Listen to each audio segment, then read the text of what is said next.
전능하사 천지를 만드신 하나님 아버지를 내가 믿사오며 그 외아들 우리 주 예수 그리스도를 믿사오니 이는 성령으로 잉태하사 동정녀 마리아에게 나시고 본디오 빌라도에게 고난을 받으사 십자가에 못 박혀 죽으시고 장사한 지 사흘 만에 죽은 자 가운데서 다시 살아나시며 하늘에 오르사 전능하신 하나님 편에 앉아 계시다가 저리로서 산자와 죽은 자를 심판하러 오시리라.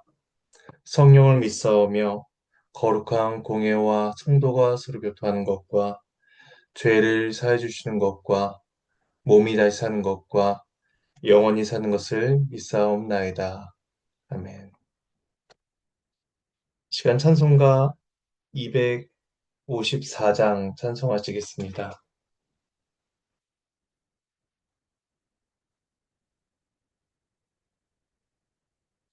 찬송가 254장 1절과 5절을 찬송하시겠습니다. 찬송하겠습니다. 내 주의 보혈은 정하고 정하다. 내 죄를 정케 하신 주, 날 오라 하신다. 내가 주께로 지금 가오니 십자가의 보혈로 날 씻어 주소서. 그 피가 맘속에 큰 증거 됩니다. 내 기도 소리 들으사 다 허락하소서. 내가 주께로 지금 가오니 십자가의 보혈로 날 씻어 주소서.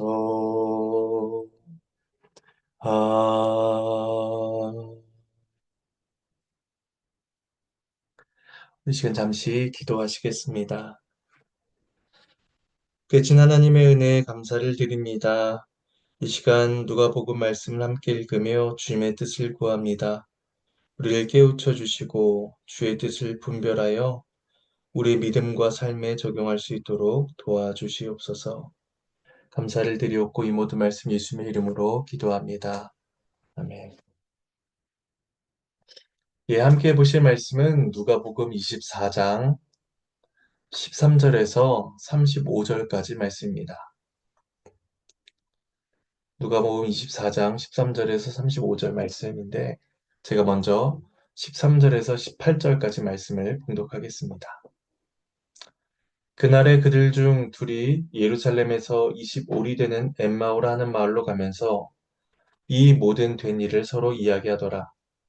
그들이 서로 이야기하며 문의할 때에 예수께서 가까이 이르러 그들과 동행하시나 그들의 눈이 가리워져서 그인 줄 알아보지 못하거늘 예수께서 이르시되 너희가 길 가면서 서로 주고받고 하는 이야기가 무엇이냐 하시니 두 사람이 슬픈 빛을 띠고 머물러 섰더라. 그 한 사람인 글로바라 하는 자가 대답하여 이르되 당신이 예루살렘에 체류하면서도 요즘 거기서 된 일을 혼자만 알지 못하느냐. 하나님의 말씀입니다.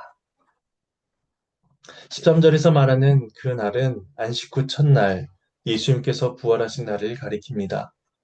그날에 소수의 여인들을 제외한 제자들은 매우 혼란스러운 상태에 있었습니다.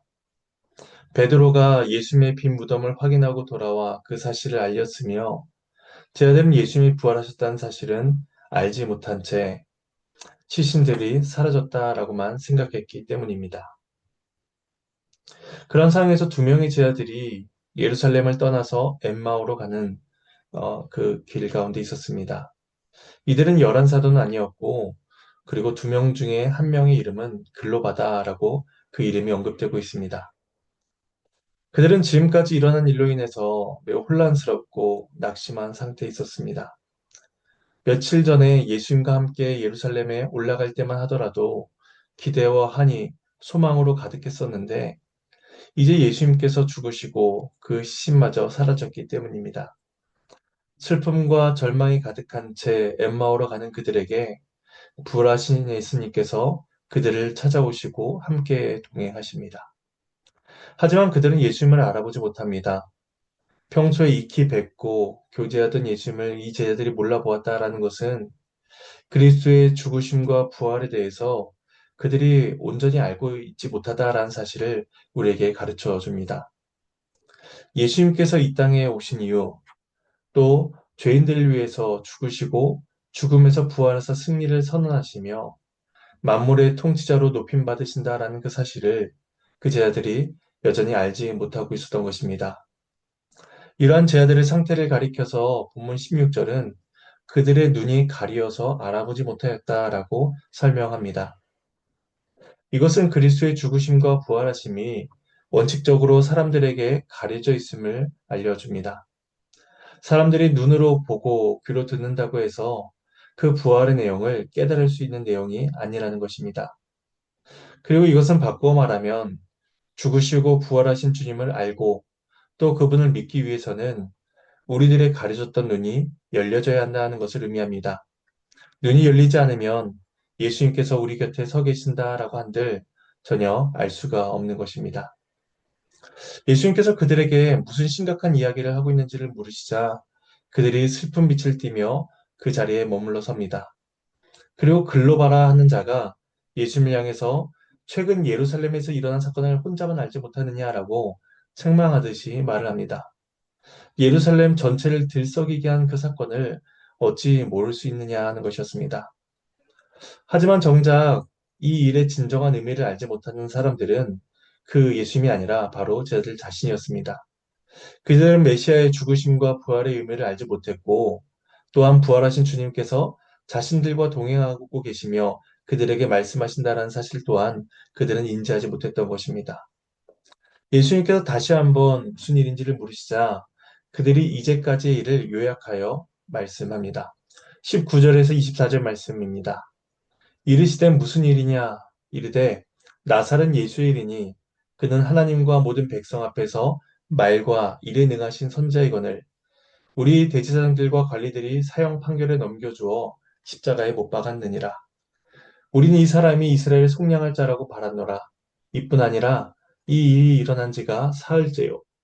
또한 우리 중에 어떤 여자들이 우리로 놀라게 하였으니 이는 그들이 새벽에 무덤에 갔다가 그의 시체는 보지 못하고 와서 그가 살아나셨다 하는 천사들의 나타남을 보았다 함이라. 또 우리와 함께 한 자 중에 두어 사람이 무덤에 가 과연 여자들이 말한 바와 같음을 보았으나 예수는 보지 못하였느니라 하거늘. 하나님의 말씀입니다. 그들은 나사렛 예수의 일이라고 하면서 예수님을 이제 소개합니다. 그들에게 있어서 예수님은 하나님과 백성 앞에서 말과 일에 능하신 선지자였습니다.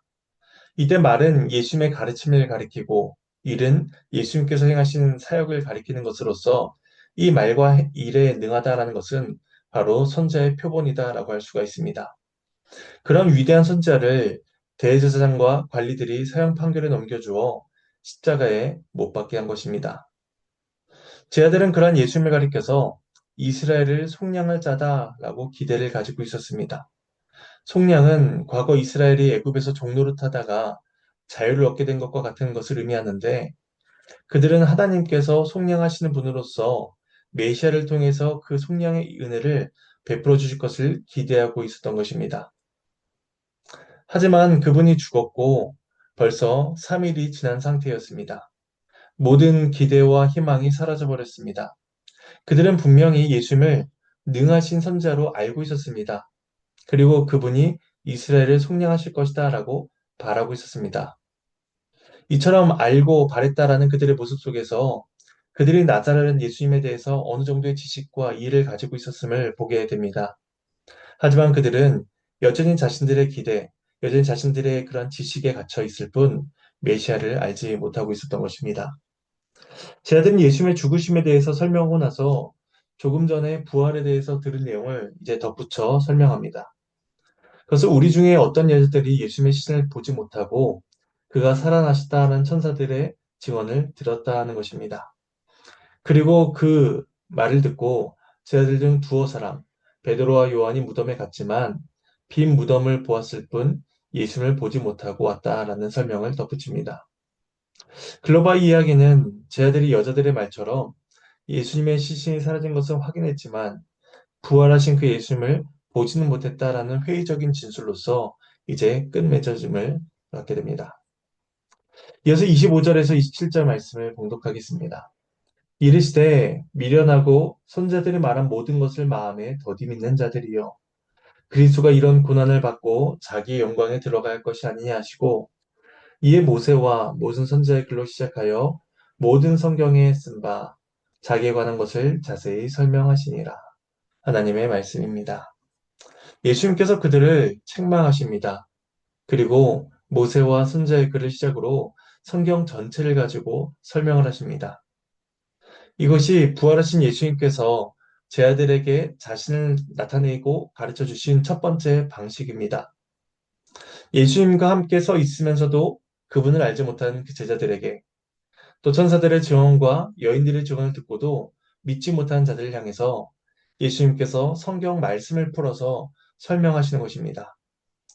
부활을 증명하시기 위해서 또 다른 기적을 행하신다거나 새로운 증거들을 제시하지 아니하십니다. 간혹 오늘날 죽었다가 천국과 지옥을 목격하고 깨어났다라고 그렇게 어, 간증을 하는 분들이 있습니다. 그들은 천국이 어떻다, 지옥이 어떻다라고 자세하게 묘사하면서 간증을 하는데 예수님께서는 전혀 그런 방법을 사용하지 아니하십니다.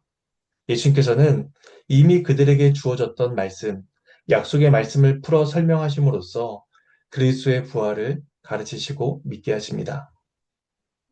그리고 이것은 말씀을 가르치는 것과 더불어 깨닫게 하시는 하나님의 은혜가 있어야 하는 것을 보여줍니다.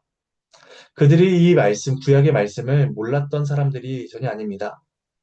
그리고 예수님을 사형 판결에 넘겨준 대제사장들과 관리들 역시도 누구보다도 그 구약의 성경 말씀에 대한 많은 지식을 가지고 있었습니다.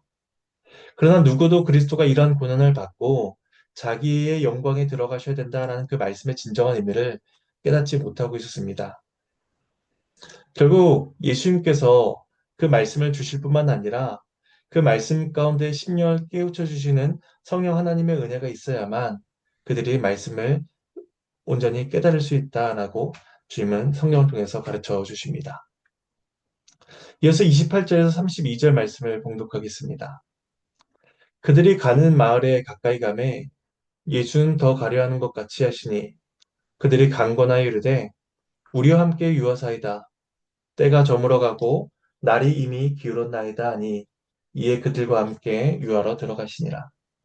그들과 함께 음식 잡수실 때에 떡을 가지사 축사하시고 떼어 그들에게 주시니 그들의 눈이 밝아져 그인 줄 알아보더니 예수는 그들에게 보이지 아니하시는지라. 그들이 서로 말하되 길에서 우리에게 말씀하시고 우리에게 성경을 풀어주실 때에 우리 속에서 마음이 뜨겁지 아니하더냐 하고 하나님의 말씀입니다. 예수의 말씀을 그렇게 듣고 가르침을 받던 중에 목적지인 엠마오에 이르게 됩니다. 예수님이 자신들을 떠나 더 가시려는 것처럼 그들이 생각되자 그들은 이제 예수님에게 더 함께 유하시기를 강권합니다. 팔레스타인에 손님을 환대하는 것은 기본적인 문화였지만 제 아들이 예수님을 초대한 것은 단순히 그 문화적인 배경 때문만이 아니었습니다. 왜냐하면 이후에 이어지는 말을 볼 때에 그들은 예수님의 말씀을 들으며 그들 마음이 뜨거워지는 것을 느꼈기 때문입니다. 이에 예수님께서 그들과 함께 유하식을 더욱더 강건히 청하였고 예수님께서는 그들과 함께 유하러 들어가십니다. 그리고 이어지는 일례 속에서 예수님께서 한 가지 일을 행하십니다. 바로 그들과 함께 식사하시면서 떡을 가지사 축사하시고 떼어 그들에게 나눠주신 것이었습니다. 그리고 그것을 받아든 제자들의 눈이 밝아져 예수님을 알아보게 됩니다. 이 떡을 떼어 주신 것은 며칠 전에 제자들과 유월절 지키시며 포도주와 떡으로서 성만찬을 제정하신 사건을 상기시켜 주십니다. 제자들은 성만찬을 통해서 그리스도의 죽으심을 기념하며 그리스도의 죽음과 부활을 통해서 베풀어진 새 생명의 은혜를 믿고 소망해야 했습니다.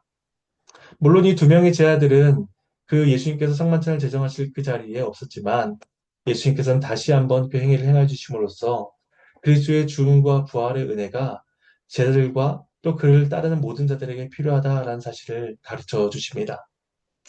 그리고 그 순간 지금까지 가려졌던 그들의 영적인 눈이 밝아지고 그들과 동행하던 분이 바로 예수님이셨다는 사실을 그들이 깨닫게 됩니다. 우리는 이러한 말씀을 통해서 말씀과 성찬이 긴밀하게 연결되어 있다는 사실을 다시 한번 생각하게 됩니다. 예수님은 앞서 엠마오로 오는 길 속에서 모세와 선자의 글로 시작하여 성경에 기록된 모든 내용을 자세히 설명해 주셨습니다. 말씀의 선포, 말씀의 가르침이 있었던 것이죠. 이미 그때 저들의 마음속에 마음이 뜨거워지는 성령의 역사가 있었습니다. 그리고 이어서 주님은 떡을 떼어 주심으로써 그들 귀에 들려진 그 말씀이 그들의 심령 안에 은혜가 베풀어질 수 있도록 하신 것입니다. 이처럼 지금도 주님께서는 교회로 하여금 복음의 강설이 선포되게 하시고 우리의 마음속에 말씀을 통해서 믿음을 일으키십니다. 그리고 거룩한 성례가 시행될 때에 우리에게 들려진 그 말씀이 믿음으로써 더욱더 확고하고 견고해질 수 있도록 은혜를 베푸십니다. 따라서 우리는 말씀과 성례를 행하기 힘쓰고 사모해야 한다는 사실을 생각하게 됩니다. 이어서 33절에서 35절 마지막 단락을 봉독하겠습니다. 곧 그때로 일어나 예루살렘에 돌아가 보니 열한 제자 및 그들과 함께한 자들이 모여 있어 말하기를 주께서 과연 살아나시고 시몬에게 보이셨다 하는지라. 두 사람도 길에서 된 일과 예수께서 떡을 떼심으로 자기들에게 알려주신 것을 말하더라. 하나님의 말씀입니다. 이제 예수님이심을 깨달은 두 사람은 곧바로 예루살렘으로 달려갑니다.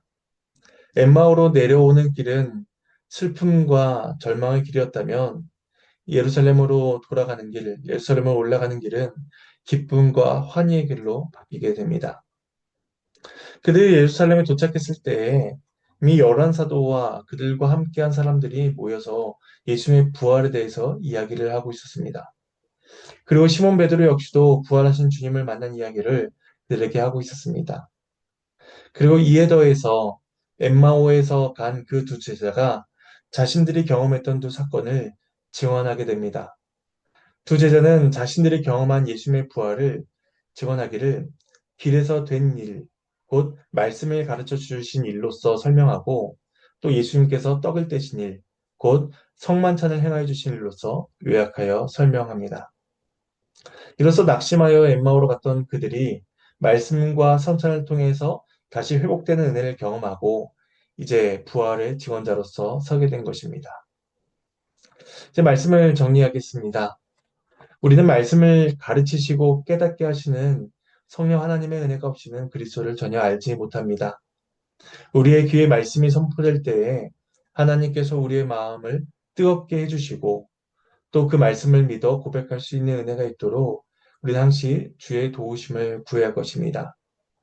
그리고 주님께서 우리에게 제정하여 주신 그 성찬을 귀히 여기며 귀로 듣고 또 입으로 먹는 그 시간들을 통해서 하나님께서 우리에게 복 주시기를 우리는 사모해야 할 것입니다. 그리고 그리하여 예루살렘으로 돌아가 복된 소식을 전하였던 그 두 제자들처럼 우리 역시도 우리에게 주신 그 은혜의 복음을 전하며 그리스도의 부활을 증언하며 살아야 할 것입니다. 이 복된 은혜가 저와 여러분의 삶 가운데 오늘도 있기를 간절히 소망합니다. 이 시간 주님께서 가르쳐 주신 기도로 마치겠습니다. 하늘에 계신 우리 아버지여, 이름이 거룩히 여김을 받으시오며 나라가 임하시오며 뜻이 하늘에서 이루어진 것 같이 땅에서도 이루어지이다. 오늘 우리에게 일용할 양식을 주시옵고 우리가 우리에게 죄 지은 자를 사하여 준 것 같이 우리 죄를 사하여 주시옵고 우리를 시험에 들게 하지 마시옵고 다만 악에서 구하시옵소서. 나라와 권세와 영광이 아버지께 영원히 싸움나이다. 아멘.